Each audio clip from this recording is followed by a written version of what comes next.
Hello friends, welcome back to my channel. दोस्तों, इस channel पर आप बीपीएससी की तैयारी करते हैं और बीपीएससी की तैयारी के लिए जो भी इम्पोर्टेंट बुक लिस्ट है जो कि मैंने इसी चैनल पर पुरानी वीडियोस में डाल रखा है, जो भी इम्पोर्टेंट बुक लिस्ट हैं वो सब कुछ आपको इस चैनल पर मिलेगा। हम डेली एमसीक्यूज भी लगाते हैं और व्याख्या भी करते हैं। इसके अलावा मास्टर वीडियोस भी आपको रिवीजन के लिए मिल जाती हैं। तो आज हम बायोलॉजी का यानी जीव विज्ञान का हम पहला चैप्टर पढ़ेंगे, जीवन की उत्पत्ति, origin of life, NCERT 6 to 12 के तहत। तो चलिए शुरू करते हैं। सबसे पहले तो हम देखेंगे, अगर समान परिचय हम देखेंगे, जीवन की उत्पत्ति से संबंधित जो भी प्रमुख सिद्धांत होंगे, ऑक्सीजन क्रांति, जीवन की उत्पत्ति के चरण, रासायनिक विकास के चरण। उसके बाद जीवन की उत्पत्ति में हम जो पढ़ेंगे वो है स्वतः जननवाद, ब्राह्मणवाद, उसके बाद जीव जननवाद, रासायनिक संश्लेषण सिद्धांत, पदार्थवाद। इसके अलावा चरण में हम रासायनिक विकास, जैव विकास, इसी तरह से रासायनिक विकास के चरण में पहला चरण, दूसरा चरण, तीसरा और चौथा चरण, इस तरह से हम इस चैप्टर को देखने वाले हैं। तो सबसे पहले तो हम देखेंगे जीव विज्ञान का शाब्दिक अर्थ। तो ये बायोस और लोगोस, यानी कि बायोस का मतलब जीवन है और लोगोस यानी कि अध्ययन, यानी कि हम इसमें जीवन का अध्ययन करते हैं जीव विज्ञान में। और इसका जो वर्गीकरण है, जंतु विज्ञान, वनस्पति विज्ञान। ठीक है, जंतु विज्ञान का अध्ययन इनके जनक अरस्तु हैं और वनस्पति विज्ञान के थियोफ्रेस्टस। चलिए शुरू करते हैं।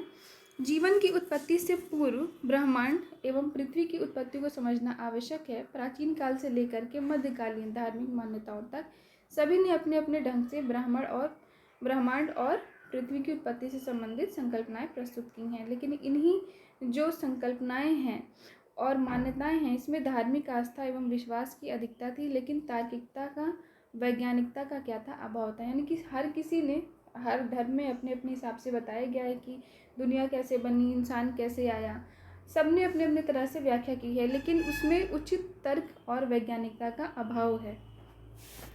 ब्रह्मांड की उत्पत्ति और विकास के विषय में आधुनिक एवं सर्वाधिक स्वीकृत वैज्ञानिक संकल्पना महाविस्फोट सिद्धांत, जिसको बिग बैंग थ्योरी कहते हैं, सबसे ज़्यादा मान्यता इसी को मिली है। इस सिद्धांत के अनुसार आज से लगभग 15 अरब वर्ष पूर्व ब्रह्मांड का संपूर्ण पदार्थ एक पिंड में समाहित था, जिसको सिंगुलैरिटी कहते थे।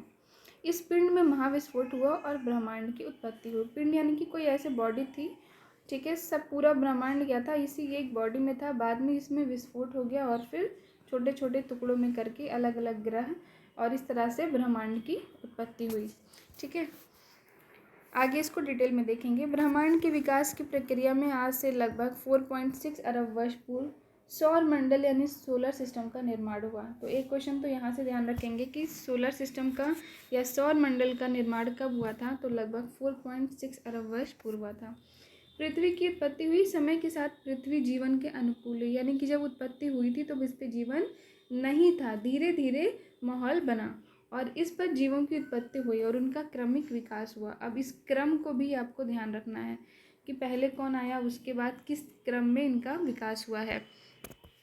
पृथ्वी का इतिहास, आजीवी महाकल्प और जीवी महाकल्प। आजीवी में यानी कि अजोइक एरा, इसमें क्या है, भूपटल के निर्माण का काल, यानी कि जब जीवन नहीं था, बस किस तरह से पृथ्वी का किस उसमें विकास हुआ है। और जोइक में जब उसके भूपटल के निर्माण के पश्चात से वर्तमान तक का काल, यानी कि जीवन की उत्पत्ति का। जीवन की उत्पत्ति से संबंधित प्रमुख सिद्धांत कौन कौन से हैं, तो सबसे पहले तो इसमें ये है स्वतः जननवाद। इसमें माना गया है कि सजीवों की उत्पत्ति निर्जीव पदार्थों से संभव हुई है। इंपॉर्टेंट है, ध्यान रखिएगा। स्वतः जननवाद में क्या कहा गया है कि सजीवों की उत्पत्ति किससे हुई है, निर्जीव पदार्थों से ही संभव हुई है। प्राचीन यूनानी दार्शनिक एवं विद्वान अरस्तु भी स्वतः जननवाद के समर्थक थे। तो अगर पूछा जाए कि स्वतः जननवाद के कौन समर्थक थे, तो अरस्तु थे। स्वतः जननवाद के समर्थकों का मानना था कि धूल से मक्खियाँ बनी, ठीक है, कहते हैं ना गंदगी रहती है तो मच्छर मक्खी ये सब पनप जाते हैं, तो इनका क्या मानना था कि धूल से मक्खियाँ बनी, ओस तथा सड़े हुए मांस से कीड़े बने और तालाब के कीचड़ और बालू से मछलियाँ बनी। स्वतः उत्पन्न हो जाती हैं। यद्यपि वर्तमान समय में ये संकल्पना हास्यास्पद प्रतीत होती है डेफिनेटली, परंतु इसका महत्व इस तथ्य में है कि लगभग 2000 वर्षों तक ये संकल्पना जीवन की उत्पत्ति के वाद विवाद के केंद्र में रही थी। यानी कि इसी के बेस पे लोगों ने आगे के थ्योरीज दिए हैं। जैन बैप्टिस्ट वॉन हेल्टमांड के प्रयोग। वॉन हेल्टमांड ने स्वतः जननवाद के समर्थन में दो प्रमुख प्रयोग किए थे। एक प्रयोग में उन्होंने दर्शाया था कि पसीने से भीगा कपड़ा और गेहूं की बालियों को एक साथ रखने पर 21 दिनों में चूहे उत्पन्न हो जाते हैं। दूसरे प्रयोग में उन्होंने दर्शाया कि दो ईंटों के बीच तुलसी यानी बेसिल रखकर उन्हें धूप में रखने से उनमें बिच्छू उत्पन्न हो जाते हैं। नेक्स्ट, फ्रांसिस्को रेड्डी ने क्या प्रयोग किया? उन्होंने अपने प्रयोग के माध्यम से स्वतः जननवाद के सिद्धांत का खंडन किया है। रेड्डी ने 3 बोतलों में जंतुओं का उबला हुआ मांस रखा और उनमें से एक बोतल को कॉर्क से और एक को कपड़े से बंद कर दिया, परंतु एक बोतल को खुला छोड़ दिया। कुछ दिनों के बाद उन्होंने खुले मुंह वाली बोतल में कीड़े उत्पन्न देखे, यानी कि वातावरण में जो पहले से उपस्थित थे वही उत्पन्न हुए, बंद में उत्पन्न नहीं हो पाए। कपड़े से बंद की जो बोतल थी उसके ऊपर कीट उत्पन्न हुए परंतु जीवित नहीं रहे, और दोनों के विपरीत कॉर्क से जो बंद की गई बोतल थी उसमें कोई भी कीट उत्पन्न नहीं हुआ। इससे रेड्डी ने क्या निष्कर्ष निकाला कि मांस से लार्वा कीट स्वतः उत्पन्न नहीं होते हैं, बल्कि मक्खियाँ जब मांस पर अंडे देती हैं तब ऐसा संभव हो पाता है। नेक्स्ट थियोरी है जीव जननवाद की, थ्योरी ऑफ बायोजेनेसिस। यह सिद्धांत स्वतः जननवाद के विरोध में विकसित हुआ था। इस सिद्धांत के अनुसार सजीव पदार्थों की उत्पत्ति केवल सजीव पदार्थ से ही संभव है, न कि निर्जीव से। किसी निर्जीव पदार्थ से नहीं। ही संकल्पना 1858 में रुडोल्फ विर्चो द्वारा प्रस्तुत किया गया था। 1864 में लुई पाश्चर ने, इम्पॉर्टेंट नाम है ये, हंस की गर्दन की आकृति वाले फ्लास्कों का निर्माण किया, और इन फ्लास्क में वायु तो प्रवेश कर सकती थी लेकिन धूल, जीवाणु, अन्य सूक्ष्म पदार्थ प्रवेश नहीं कर सकते थे। उन्होंने मांस के शोरबे को उबालकर उसे जीवाणु विहीन कर लिया था और इसे हंस की गर्दन के आकृति वाले फ्लास्क में रख दिया था। पाश्चर ने कुछ फ्लास्कों का मुंह बंद करके और कुछ को खुला छोड़ के रखा, और उन्होंने क्या देखा कि जो फ्लास्क बंद थे उनमें सूक्ष्म जीवों की उत्पत्ति नहीं हुई, जो खुले थे उनमें उत्पत्ति हो गई। इस प्रयोग से लुई पाश्चर ने भी निष्कर्ष निकाला कि सजीवों की उत्पत्ति केवल सजीव से संभव है।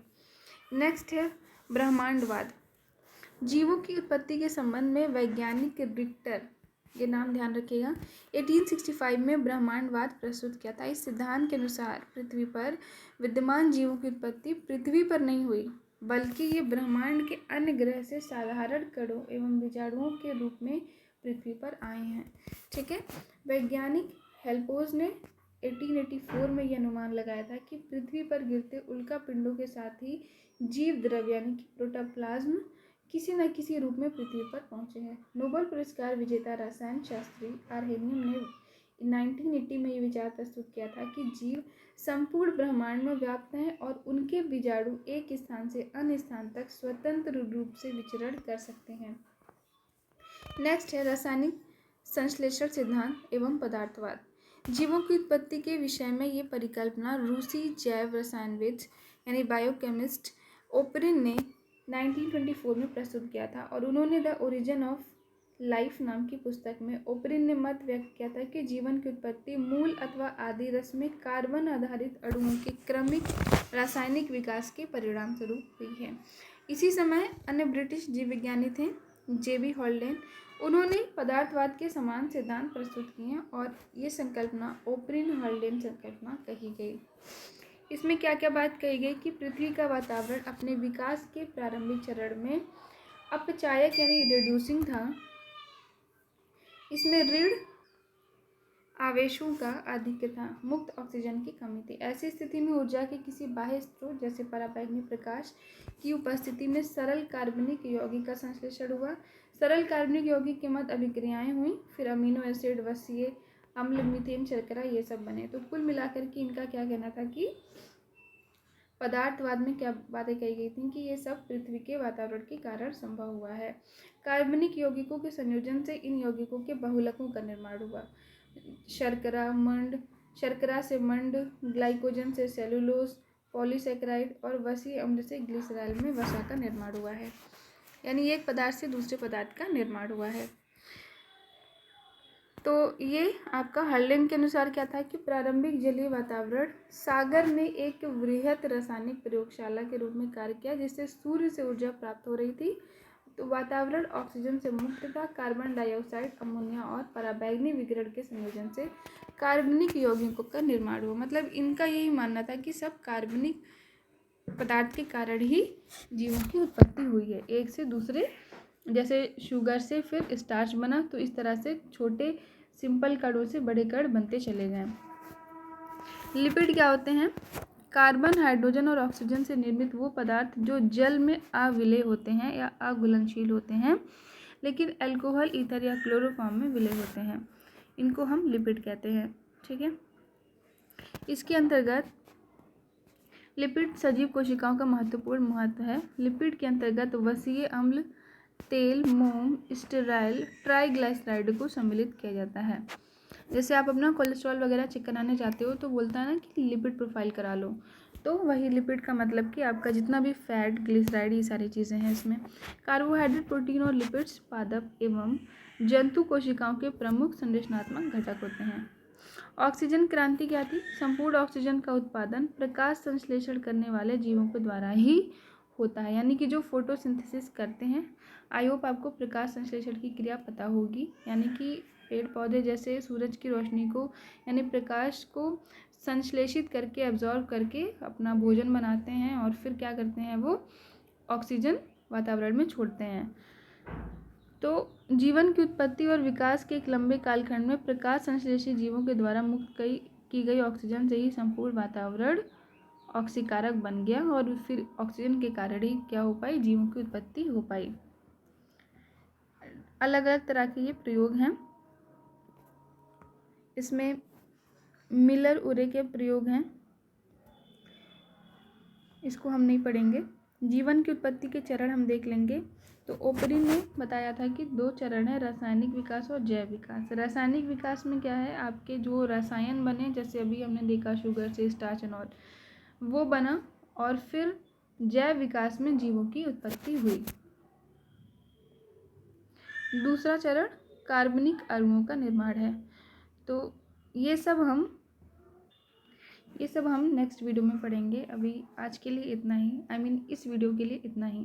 Thank you so much for watching my video, and if you like this please do like, share and subscribe.